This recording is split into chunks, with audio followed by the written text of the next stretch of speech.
Hello दोस्तों, आज का हमारा प्रश्न है क्लास 12 समाजशास्त्र चैप्टर 1 भारतीय समाज एक परिचय के एक्सरसाइज का प्रश्न संख्या 7। तो दोस्तों आज की वीडियो में हम प्रश्न संख्या 7 का उत्तर लिखेंगे। आइए देखते हैं प्रश्न 7 क्या है। देखिए, आत्मवाचक क्या है? तो हमें इसका उत्तर लिखना है। तो आइए देखते हैं इसका उत्तर किस प्रकार से है, हम समझते हैं। देखिए, समाजशास्त्र हमें यह दिखा सकता है कि दूसरे हम दूसरे हमें किस तरह से देखते हैं। देखिए, समाजशास्त्र जो है विषय वो हमें क्या सिखा सकता है कि दूसरे लोग हमारे बारे में क्या सोचते हैं।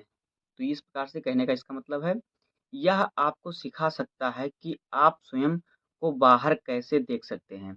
ये आपको ये भी सिखा सकता है कि आपको समाज के लोग किस प्रकार से आपको देखते हैं।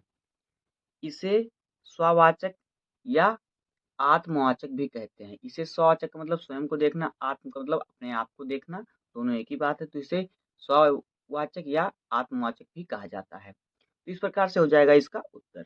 उम्मीद है कि आपको वीडियो पसंद आया होगा। धन्यवाद।